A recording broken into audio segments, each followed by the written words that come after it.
Real happy. Yes, I am happy. I'm sitting right here and I'm having the happiest time of my life.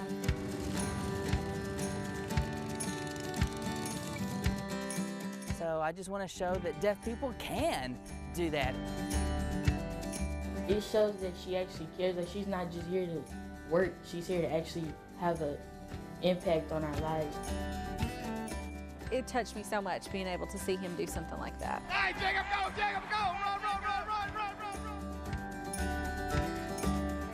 Hey, Merry Christmas, everybody, and welcome to a very special tradition here at THV11. This is one of our favorite things we get to do all year, revisit some of the best positive stories we've shared with you over the past year. The saying, "This is home," means a whole lot to us here. Our favorite part of being journalists, highlighting the way our Kansans come together, overcoming obstacles and helping each other out. And over the next 30 minutes, we'll share some of our favorite good news stories with you and unveil the story that was voted by you all as your favorite. Some of our most memorable stories this year include some pretty amazing kids. For example, we met 8-year-old Alex Bruton back in September. Alex has Cloves syndrome, a genetic condition that he'll live with forever. Other kids at school were giving him a hard time, but Alex has a pretty amazing and surprising group of friends that definitely have his back. THV11's Melissa Zigowitz brought us Alex's story. My reaction to having over 1 million friends now is very good. It makes me feel proud. Hundreds of bikers traveled from all over Arkansas. I think all the kids at school are gonna kind of be jealous.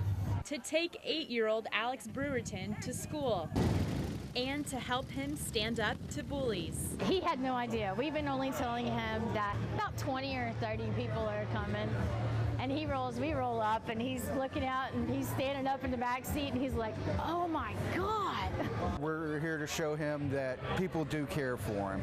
You know, kids can be mean, but not everybody's mean. Thanks, dude. You're welcome, man. And thanks to Bikers Against Child Abuse, Alex is now officially a biker.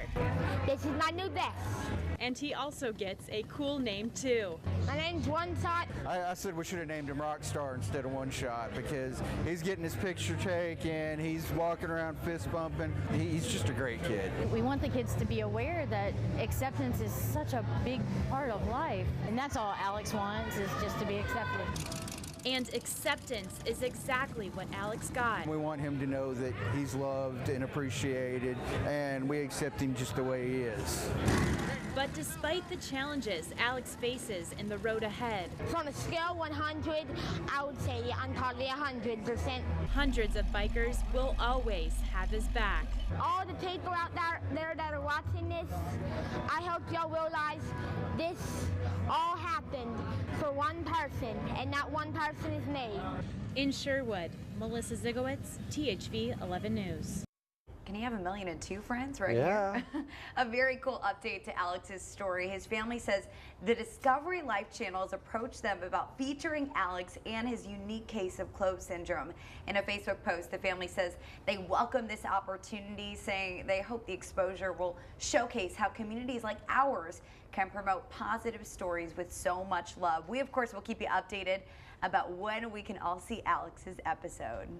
Another really cool kid we met this year was VJ. His story has a happy ending, but it did not start out that way. Yeah, this spirited teenager had his beloved tricycle stolen from his front yard back in April. VJ and his brothers ride their bikes every day after school, and his mom tells us it's the first bike he was able to ride with confidence. So when that bike disappeared, she decided to put the word out on Facebook, hoping someone would see the bike or return it. And with more people on the lookout for it, VJ's prize trike was found at a nearby park.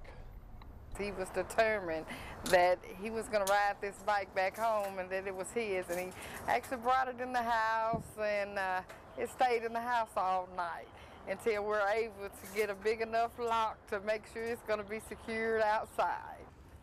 The North Little Rock community had set up a GoFundMe for VJ, but after he found the bike, that money became a nice graduation present. VJ graduated from North Little Rock High back in May.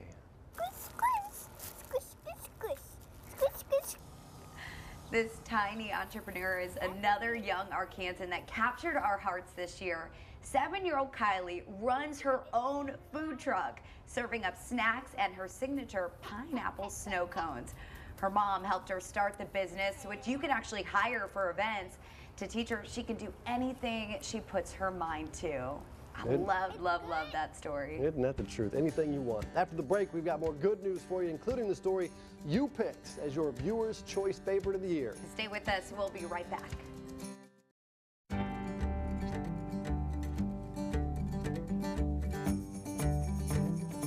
Welcome back. Many of the good news stories we shared with you this year involve strong, inspiring women, one of whom literally built a new life for her family. Kara Brookins is a mom of 4 in Bryant.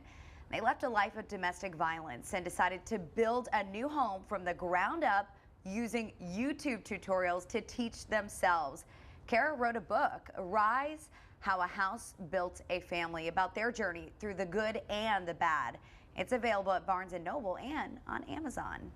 We also met the incomparable Ray Montague this year, although we couldn't believe we hadn't met her before. She's been called Arkansas's hidden figure. Her story went relatively unknown until recently. Ray denied access to engineering school back in the 50s, but through sheer will and determination, she made herself into a highly sought-after computer engineer designing ships for the U.S. Navy. The critical thing is for us to inspire young people to be all they can be, in spite of the system, not because of it. Ray did several interviews on national TV this year and was honored by the Little Rock Rotary Club in August. I love that we can call her ours here in Arkansas too. Nearly 1 in 4 children in Arkansas worries about where their next meal will come from, and one Conway teacher decided she needed to do something about that. Her mission to feed her students is the story you voted for your favorite feel-good story of the year. Here is THV11's David Lippman.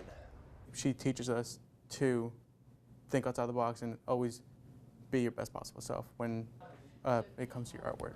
She also judges your work on your credit, on your merit, instead of like comparing you to other people, so you never feel judged or you never feel like you have to like compare yourself to others around you. Creativity, inclusiveness, and respect make students enjoy Crystal Certon's art class. They also led Miss Certon to try to solve a big problem. You always have 1 or 2 that are hungry in class, and I've always kept, most teachers here keep like a drawer with granola bars or snacks. And it just seemed like that wasn't enough last year, and so this is our grand experiment we're trying this year. She adapted the Little Free Pantry concept for her classroom closet. It's full of snacks, canned foods, and even personal hygiene items that some students might be forced to go without. But to eliminate the stigma that often comes with a handout, she lets every student take things and replace them if they can. And I've got kids come in on Fridays and get things from the shelf and just take what they need for the weekend, and nobody says a word because everybody's in here grabbing a Pop-Tart. In a month, the pantry has grown from 2 shelves to 3 full racks. Ms. Certon says as many as 200 kids take things every day at a school where studies show as many as 400 are food insecure. I've had friends that have teenagers and they're like, you wouldn't believe how much they eat. You wouldn't believe how much 204 of them eat. So when community members brought a cart full of donations Friday morning, she was overcome. Don't cry. Don't cry. It shows that she actually cares. Like, she's not just here to work. She's here to actually have an impact on our lives and actually try to help us out. It makes me love her even more, like, because it matters. It's a big cause.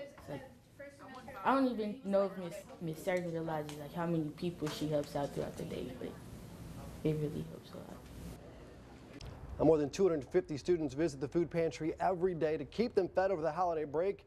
She let them fill bags with food for themselves and for their families. That's an incredible teacher doing good. If you would like to help Miss Certon set up online wish list from Amazon and Walmart, or you can give money or food to Conway High School. After the break, more good news coming at you from Central Arkansas, including one Jacksonville football player's contagious positive spirit. Stay with us.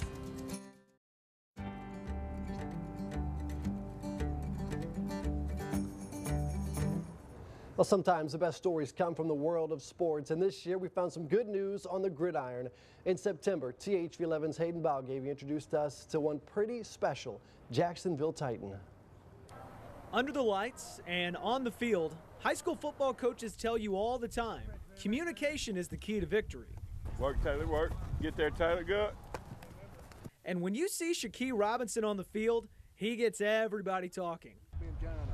He's a big kid, you know, and he's just wants a chance to play. But when the Titans hear the band and the roar of the crowd, Shiki, he hears this.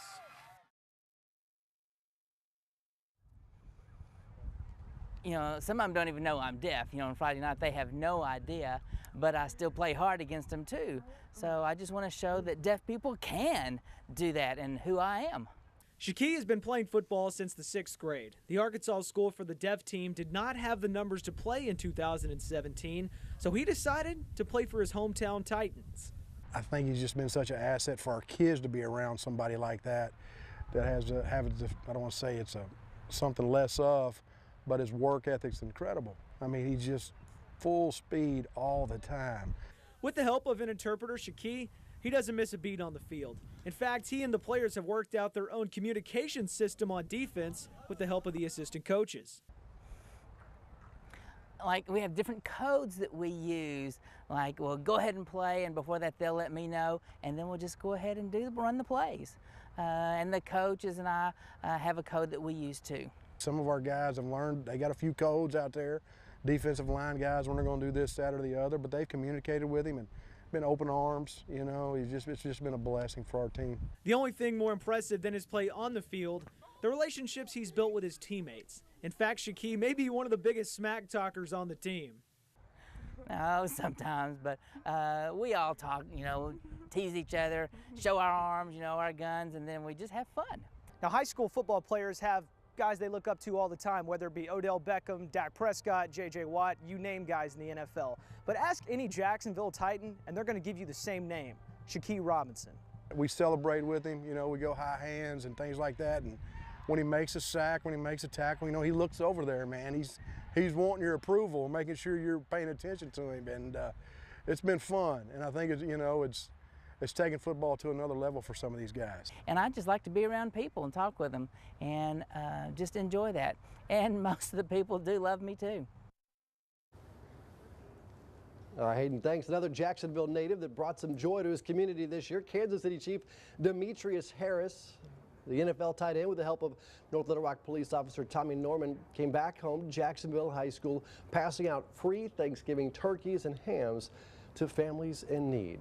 Good news also happens on the diamond.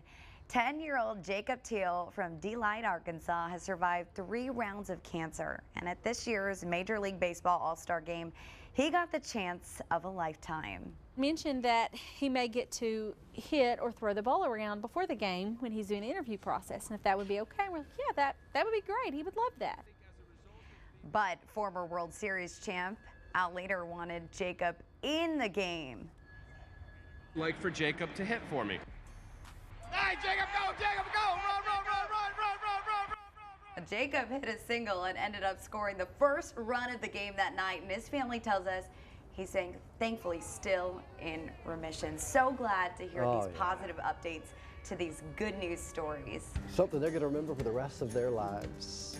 Well, some of our favorite stories are a little bittersweet. Yeah, after the break, we travel to Hot Springs, his racing season at Oak Lawn, and one very special horse helped a family heal. Stay with us.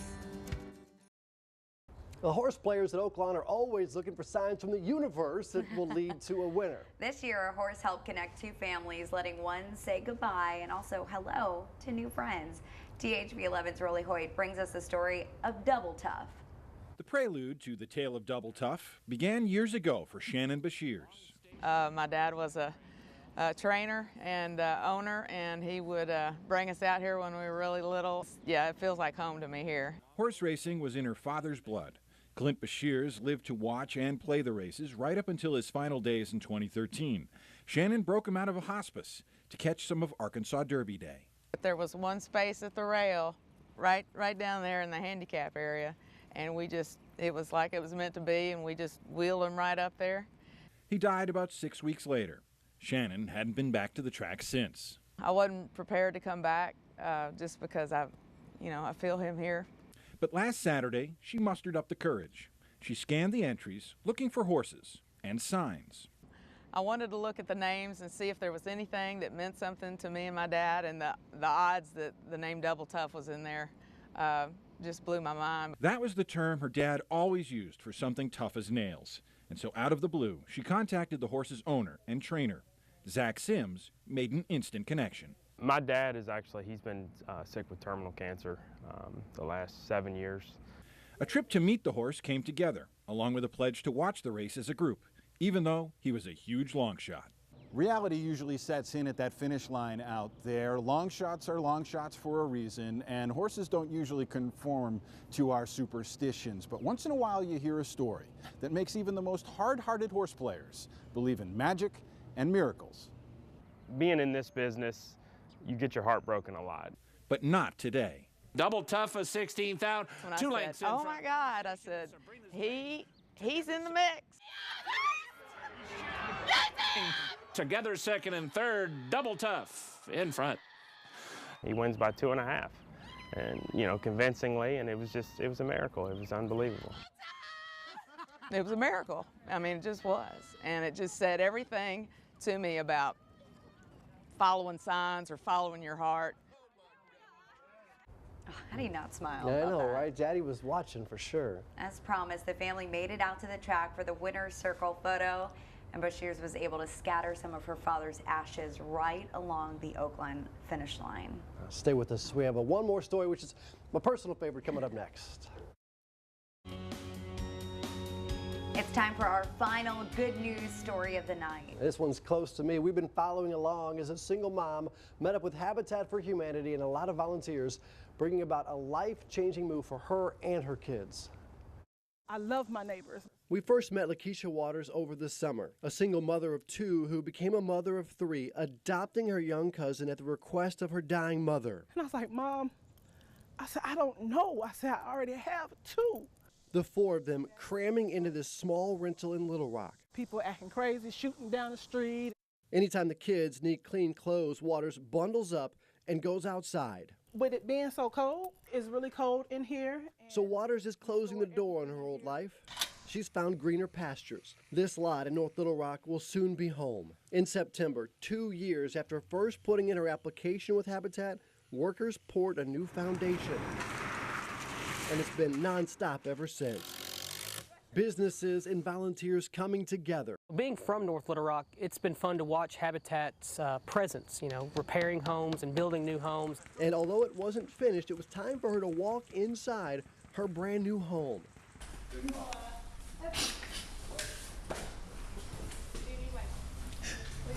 I'm overwhelmed. I appreciate everything that you guys are doing for me and my kids.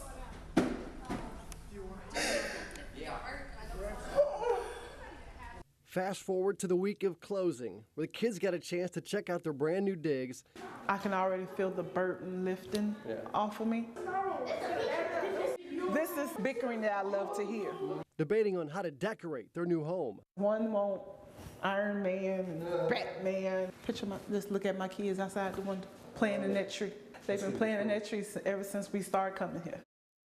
And we hope Lakeisha's story and the rest of these stories have inspired you. We can't wait to tell many more good news stories in 2018. Thanks so much for being here with us tonight, and Merry Christmas.